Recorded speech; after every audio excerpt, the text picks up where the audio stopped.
Hello, lovely people. My name is Mike Usrey, and in today's FM Live episode, I have a very special, extra special, you might even say, guest, because this is not a normal kind of interview that we're going to be doing today. So hopefully you enjoy it. I am very excited because this is an extra special opportunity to catch a rather elusive creature on film. Now, we'll go into a little bit more explanation here just a little bit, but I want to remind you that if you're watching this live, this is vertical format. Don't worry, we will have a horizontal format tomorrow in 4K. It'll be beautiful. Otherwise, if you're live and you have questions about this interview or the car that we'll be talking about, make sure that you post those down in the comments below and we'll get to those as we can. So, without further ado, I would like to announce and introduce for the first time on camera, Travis Ingram. Travis, hey, thanks for joining us. I really appreciate it. Yeah, you know, we got to talk about that blackmail, Mike. You gotta get a little better at it, but. So, Travis is our wonderful head of all things social media, advertising, marketing, videography, photography, some other ographies, I'm sure. Geography? I'm not sure. Basically, if you see or hear about Flyin Miata on the interwebs, you probably have Travis to thank for it. He handles and oversees all of that stuff. Now, he normally wouldn't be on an FM Live episode like this because he usually would be the one running the camera. Now, you might be wondering, how is Travis in two places at one time? Because he's holding the camera, right? No. We have an exciting announcement on top of this that he's on film with us today, is that we also have a new hire in our marketing, videography, cameraography, department. That guy. And his name is Logan. He'll be on a future episode of our FM Lives. He's shaking his head right now, but just you wait, Logan. So you'll hide for a little bit, but today we're all about Travis. So Travis, I have some questions prepared for you. The audience would like to know about who is Travis. We've heard of Travis. We've seen your work on our website, on our Facebook, on Instagram, on YouTube, all kinds of stuff. But we want to know, who is Travis Ingram? What does he do here? So I prepared a list of questions for you. I'll be worried. I'll go easy. I'll go easy, I promise. I won't hurt you. But we want to talk about Travis Ingram, and then of course, we'll be talking about your NDRF here in just a little bit. So That's all anybody cares about. I know. But we'll save that to last. Of course, you know, the pretty bits here. We're just two dudes, so we'll get through the questionnaire. Two dudes in a short car. area. That's the name of our next YouTube show. Dudes in a car. Dudes in a car. Yeah, that could work.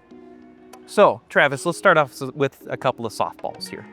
How long have you been at FM? 6 years, 5 months. Oh, okay. Believe it or not. Actually, yeah, it has been that long. It just even I don't see him that often, so it's kind of like that elusive, like. It all blends together after a while. All you guys look alike. You know all that. Right.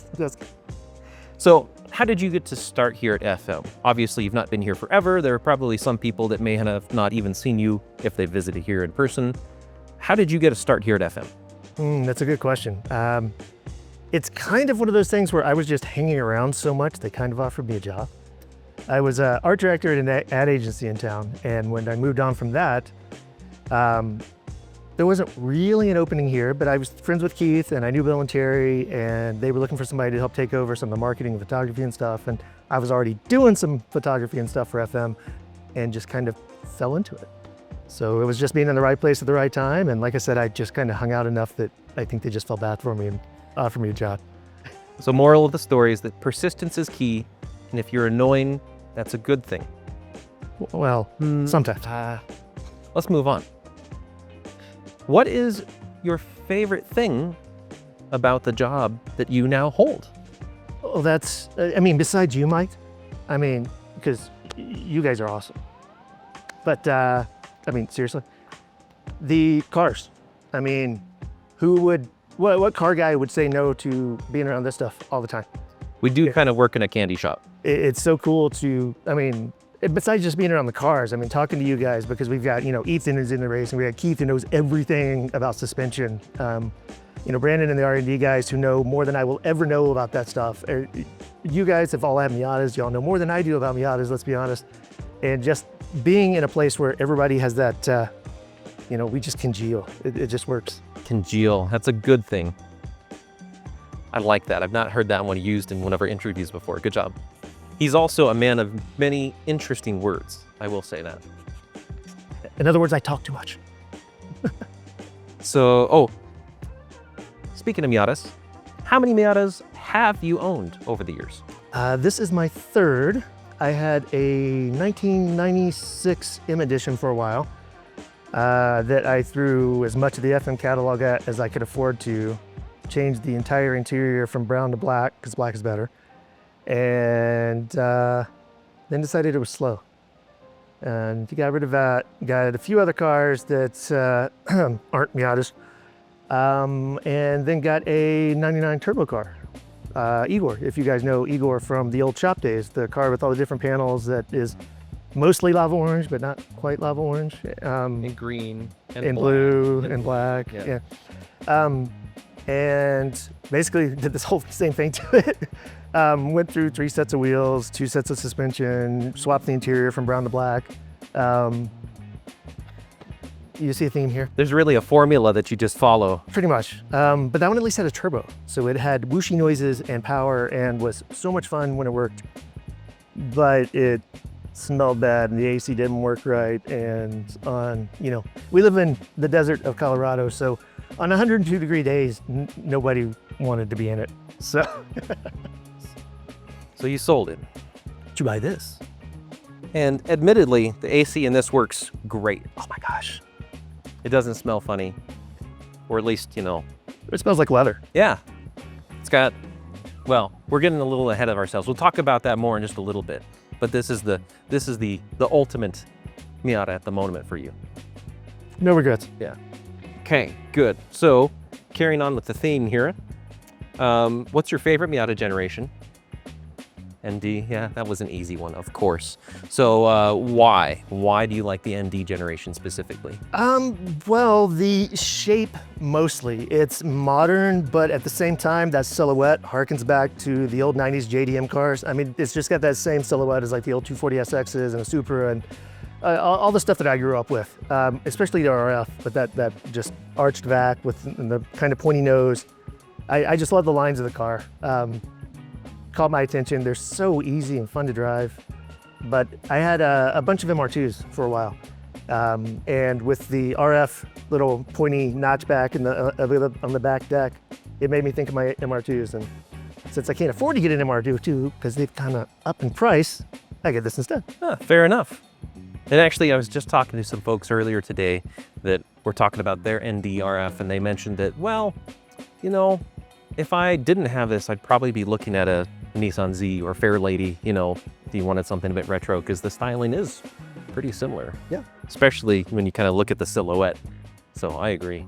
Beautiful cars. So now, what's your least favorite generation?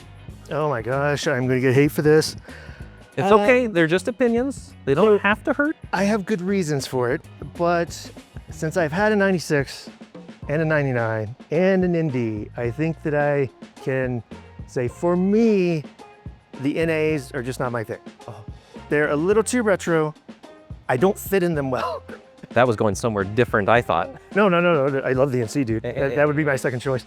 But as much as I love the styling on the NA and the nostalgia and they're fun to drive, I don't fit in them well. Everyone I've been in has got at least one little quirk. And 30-plus-year-old cars. It's nice having a newer car that doesn't have the little issues that you have to worry about. So. It's that pinky again. I get it. But pop-ups, man. There's no pop-ups. I've had enough cars in my life with pop-ups, man. It's time to move on. All right, fair enough. This one is actually kind of a new question that we've been asking some of the folks in our interviews. What would you like to see in the next generation Miata? Obviously, we're maybe a year or two out till the NE or NF or whatever they're going to call it. There's always that weird Fiat fiasco that happens, so I don't know what they're going to do on the VIN. But what would you like to see in the next generation Miata? That's a good question. More options. more colors and more power, I think, are the answers. And, you know, we can help with some of that, but it'd be nice to be able to get it without, you know, straight from the factory with some Mazda support too. Yeah, obviously we don't sell paint, so Yeah. that would be a big one that hopefully Mazda can help out with some sports car colors in the next generation, you know? The blue is nice, the red is nice. I don't hate the other colors, but it's a sports car, guys. They're supposed to be fun. I mean, red and blues and greens and yellows and Bright, yeah, nobody, vivid. you know, if I was buying a Mercedes, I'd get a black or a gray. If I'm buying a Miata, I want something with some shine to it. Fair enough. Any other thoughts on the next gen? I really haven't thought too much about it. It's one of those things that the more you try to guess, the more wrong you will be, or the more disappointed you will be. So I don't want to get my hopes up about anything specifically. I really hope they keep the RF though. That was the selling point for me for this car. So who knows? I mean, there's talk of electrification and hybrid, whatever you want to call it. And Right. the low end torque would be nice, but as long as it doesn't kill the feel. I mean, because Miatas have a feel. Do we have a question already? Is it about this? Okay, yeah. So the question for those that maybe didn't hear, would you pick, or I guess what made you pick the ND versus the soft top? And if you had the chance, would you go to an ND3? Because this is an ND2. Again, more on that in a little bit. Good question. The RF definitely 100% wanted the hardtop. I had a 96, had to replace the roof. Had a 99, had to replace the roof. They're noisy, they're loud, I'm pale and get sunburned obnoxiously easy. So the push button hardtop was a no-brainer for me. So that, and I just love the lines. I mean, the soft top looks great. There's nothing wrong with it.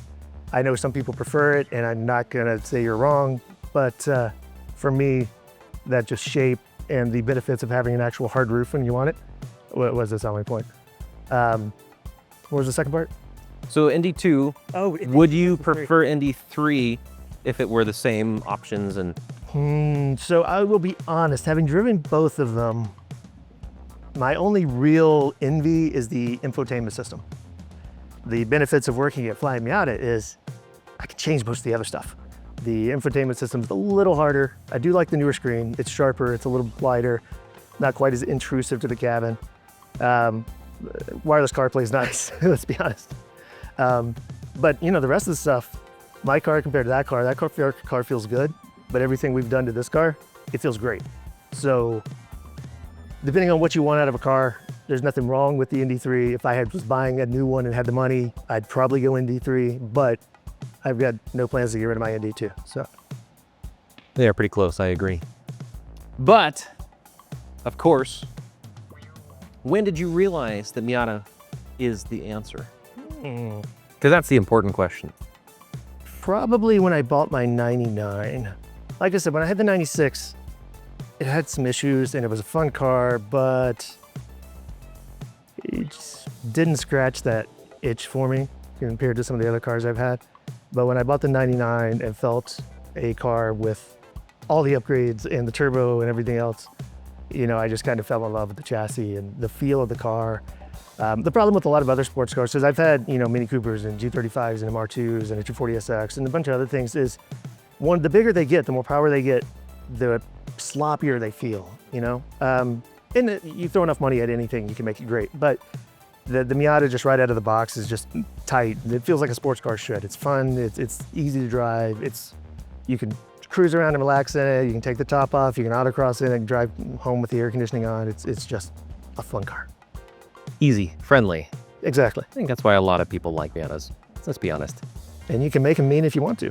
You can. You can. Engine swaps and big turbos are definitely a thing. Okay, so you've mentioned a few of your previous cars that you've had, and they are pretty exciting, or at least some of them are. However, what other cars do you have at home right now Sure, to ask about that. that aren't this one? Can I include all vehicles? Yeah. Okay. Yeah, I think so. That's I don't want to just talk about the Honda.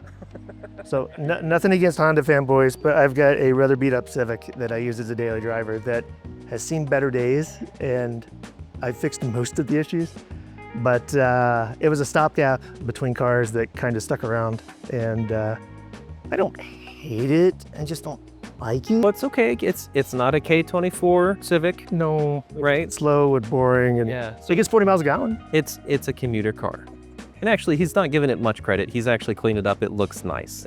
It's a pretty nice People car. keep hitting it in parking lots. Well, you take it to Walmart, that's gonna happen. And then I have a motorcycle. Does that count? Ooh, yeah. Motorcycles are exciting.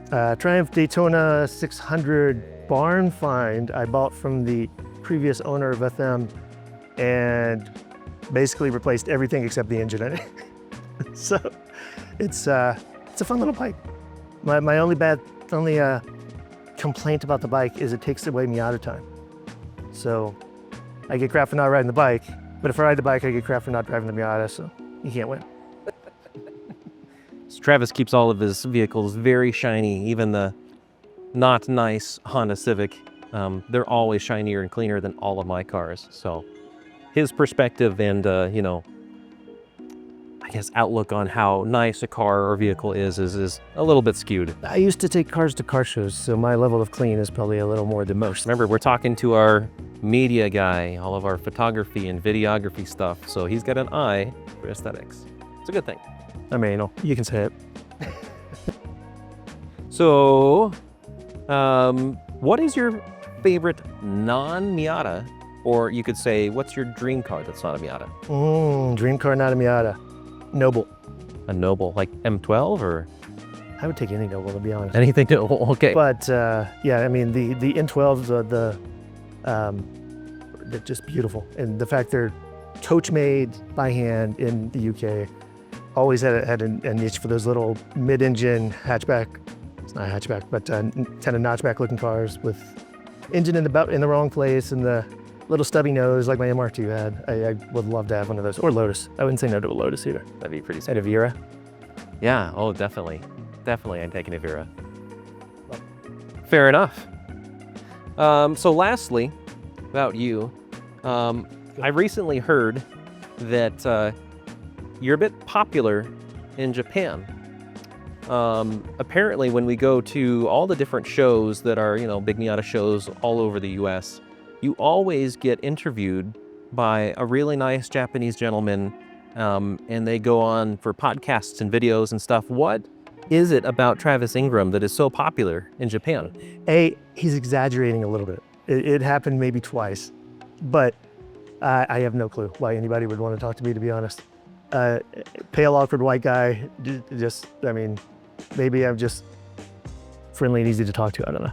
Are they asking you FM questions, or are they talking about they want to whisk you off to Japan for a special racing series, or what is Travis doing that we don't know about? My secret life is the Stig. No, no, just right place at the right time. Seems a little bit fishy to me. I don't know why anybody would want to watch me on video. If you're watching this, thank you, because I wouldn't watch it. So let's do a change of pace, because we've talked a lot about us. Let's talk about the car, because that's what most people want to talk about. Travis is tired of talking about himself. So Travis, introduce, if you will, your Miata. Oh, I forgot my prop, didn't I? So, whole story behind this car, for people that don't recognize it, this used to be an FM shop car.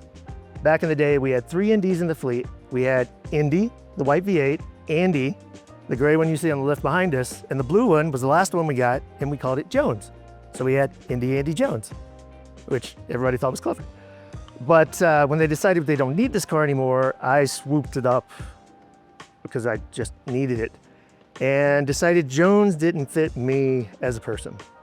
And, it went without a name for a little while, but now we call it Stitch. Because if you look at the nose, it's got the little squinty eyes and it's blue, and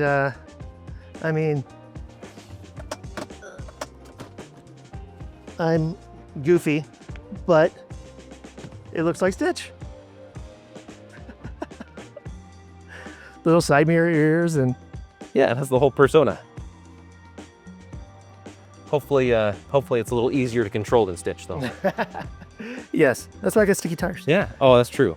So tell us basics about the car. What is it? It's a 2019 RF. Technically, it's a GTS. But from my understanding, it's not an official GTS. It's just got all the options a GTS should have.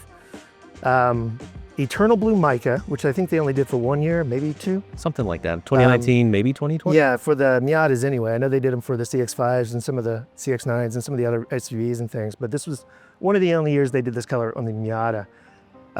It is obscenely low miles because I don't drive it enough.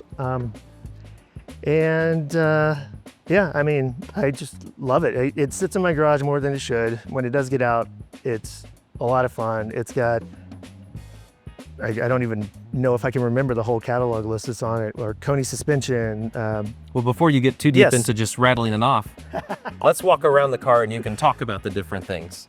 So we've seen a bit of the front. Obviously, there's some not stock stuff, so if you can kind of point out the different things that have been done to it that maybe you did since you've taken ownership of Stitch, and then also maybe some of the stuff that, of course, we did when we had the car. There's some gray area there.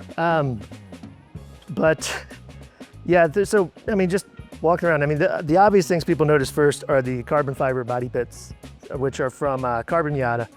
And we had them laying around the shop, and we had Kyle throw them on literally a month before I knew I was buying the car. So it was just lucky timing for me.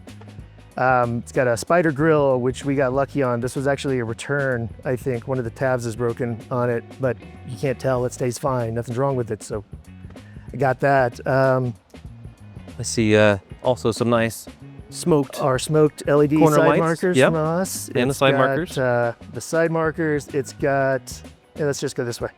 That way I'm not walking in front of the cameraman. It's got our mega chips. Chip cards. Yeah. I keep wanting to call them splash cards, but you know, they're technically chip cards. Yeah. Which was a must, because if you didn't notice, I got some fat, meaty tires. She's got the meats. Yes. So those are 235/40 17s on our 17x9 forged wheels with 5mm spacers. So they poke a little bit. And before you ask if they fit and will they fit your car, these fenders have been aggressively rolled and pulled by Kyle. So I think it fits nice, so it looks good. The forged wheels just are awesome. Oil said we don't technically have them anymore. It's got our little bit brake kit. I was gonna say, I see some sneaky Willwoods underneath those spokes. If you haven't experienced under hard driving, they feel great. The pedal pressure is nice. They're lightweight. They dissipate heat better. They don't fade as bad as the stock brakes. Yeah, I mean, it's just a fun car to drive. The side skirts I put on, again, Carbon Miata. Obviously, little things like our FM lug nuts, FM valve stems, Carbon Miata duckbill, 3-piece. I think that I need the Carbon Miata carbon fiber diffuser to go with this.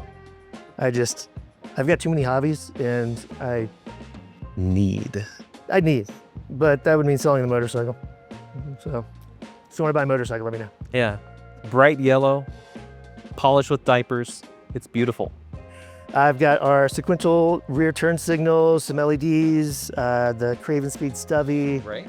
And I think every MX-5 thing's electronic part on the car that we sell. I don't blame you. So, Man, some of my favorite mods. The greatest thing in the world is going to Cars and Coffee and having a bunch of kids sticking their noses in your car and just going. And then they start getting really cautious, like, oh crap, did I touch it? What's going on? And then it does this little transformer thing. And everybody's like, oh. Yeah.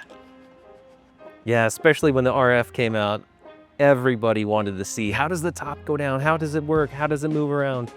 And then especially with it in place, such a cool look. I'm a big fan of the RF. I love this car.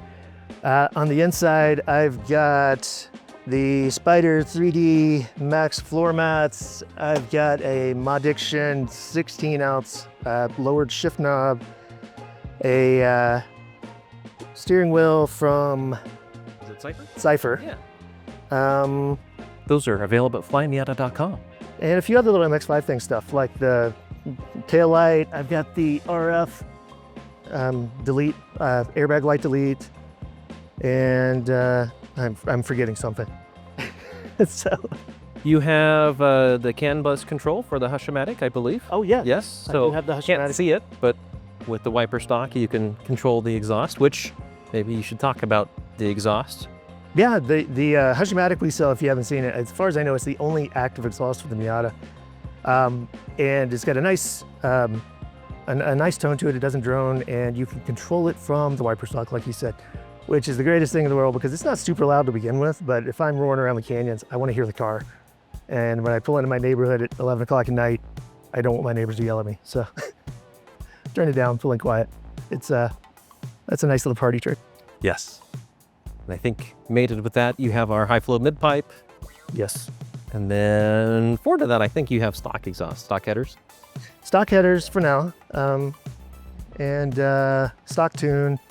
Thought about going with a flash, but I mean, the car feels good. I don't know if it's worth the risk and the money. I've heard it's nice, but I can't pull the trigger on it. It's just a lot of money for what it is. He's very cautious if you haven't picked up on that yet. Not a lot going on under the hood. It's mostly stock. I've got a Miata washer tank, and The people want to see. I gotta go push the button for that. I can't do that from the key fob. We'll wait for you to pop the hood. Here, I'll even get stitch for you. Poor Stitch.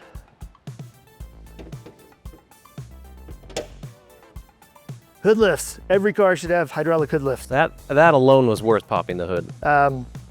Yeah, a cool little Miata washer tank, our Varus air oil separator, a tiny, tiny anti-gravity battery with the emergency restart button, That thing is hidden down in there. which I think that shaved, what did we say, like 25 pounds off the front of the car. It's a lot. Yeah. So it's weight savings and functional, and if I don't drive the car for a while, I'll leave the lights on like a moron. I just push the button to restart it. So. If you're curious about that, we do have a video where Brandon talks about it. We can link that video down in the comments. If you want to check that out. Master cylinder brace from Hako. Right. Yeah, not a lot of bling under the hood. It's mostly so. It's more important what's out on the outside. No, wait, that's not how the saying goes. Yeah, I think otherwise, we haven't talked about suspension, so maybe you can touch on that for a second. Yes, I've got our Coney Yellow Sports with FM lowering springs and sways, which, you know, I may eventually upgrade to either the Foxes or the new Coney GTSs. But for now, I mean, this goes good. It feels great. My only complaint is, you know, I wish it was a tiny bit lower, you know, because I'm from that generation where you just slammed everything. You should have seen his Infinity before he got this car. Thing was low. That was a mistake.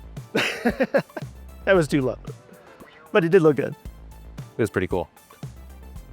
So now that you've shown us the car, talked about all the mods, what you've done to it, do you have any modifications? Actually, tell us out of these modifications, because there's quite a few actually. What's your favorite mod on this car? Ooh, that's tough. I don't know if I can pick just one. I love the carbon fiber accents because it's unique. I don't see that on these very often. I love the fat, meaty tires. They feel great. I'm not one of those guys that wants my Miata to be super, super twitchy and playful like, you know, some people like. I like the meaty tires. It feels stable. It turns in great. It's very responsive. I don't know. The top mod is really cool. Being able to push a button, do that. There's also other benefits, like I can actually be driving and raise and lower it without having to be going 2 miles an hour. Right. So for livability, that's nice. Yeah. I agree. I love that kind of stuff.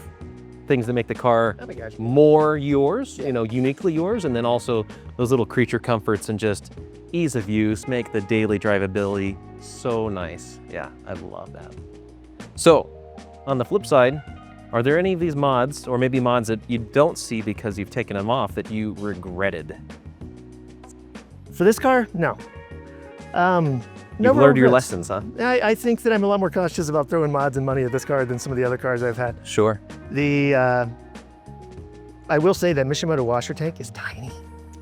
I mean, like, itty bitty. If you go on a road trip, you're in trouble. But how often are you driving this in the rain, Travis? Shush. Never. So no real regrets at all. I love practically everything about this car. That's awesome. It is a gorgeous car. I commend you for I just need to making drive it it more. look and be such a nice car. You just need to drive more? I just need to Yeah, drive it. yeah, that's fair. So, what future plans do you have for Stitch? Any modifications on the horizon? I'm still toying with the idea of the flash tier. Headers would be nice before I did that though, just so I can maximize it. And I need some more carbon fiber. More carbon fiber. You have the fiber fever, huh? Not as bad as I asked them. My MR2 was mostly carbon fiber, and my insurance company banned me because of it. So I'm not going that far, but it would be nice to have a little more. Gotcha. So, last question before we move on to some of the comments that have rolled in through the... yeah, we do. If you had all the money in the world, what modification would you do to Stitch? And this can even be theoretical, stuff that doesn't even exist. I'd probably trade it for a Lotus. Oh, no. No, if we're talking Travis! stuff to do to this car, I know that it's, okay. Instructions unclear. Yes, I know. I broke the rules. I don't know. I'm not really into big flashy body kits and stuff anymore. I love the Rocket Bunny kit, but I don't want to do that to this car because this is my baby and I don't want to drill holes in my car. I don't know. That's a good question. More power would be nice. How about that? We used to do this thing called a V8 swap. They were pretty awesome in the NDs. It was a lot of fun. Indy was awesome. Yeah, that car was a lot of fun. An RF V8 would be pretty sweet. I could daily that. Yeah. Just rumbled. Yeah. If you had to trade your car for a day, what would you choose and why? So I think we already answered this one. Because I'm not giving the keys to anybody. Nobody else is driving my car. So I'm not trading with anybody because it's my car. But yeah, no, I mean, there's lots of fun cars I think would be great to go in canyon carving. I mean, besides the Lotus and the Nobles that I was talking about, I mean, any small, fun little, tiny sports car, two-seater would be a lot of fun. I like small cars. So I think the G35 was the biggest car I've ever owned. And That was much larger than... I got rid of that because it felt too big. It felt fat. It was only the two-door, but that's still a big car, yeah. It was a nice car. Nice car, but it was fat. I'm fat shaming my own car. I mean, I've got two huge Australian? American? I don't know what you call them. They're Holdens, so I guess you take that for what that's worth. So I get it. Big cars are comfy sometimes. That's true. They have their purpose. That's true. Great on the interstate. Well, Travis, I want to say thank you so much. I know that this was a little bit of a stretch for you to actually be on this side of the camera lens. So I'm gonna go hide in my office now. I appreciate that you came out to talk to us and, show us your car because, again, there are a lot of people that have probably seen a lot of what you do, but not necessarily who you are, and letting you have a chance to shine on camera, I think, is a good thing. So thanks again for coming out and talking to us a little bit about your car and what you do here. Yeah, hopefully I didn't embarrass you too bad. But I mean, at least I've got the car to redeem me, so. I think you did great. Well, hopefully you like this. Hopefully you learned a little bit something about our Travis Ingram and who he is and about his car. If you liked it, of course, give it a like, subscribe if you like this kind of content and you want to see more on the channel in the future. Of course, I love doing these interviews, so maybe we'll interview Logan next. He's got a Mazda Speed.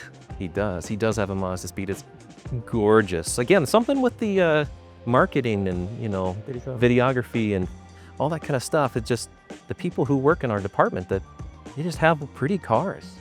So maybe let us know if you want to see Logan in his car in the next one. Let us know. Drop us a comment down below.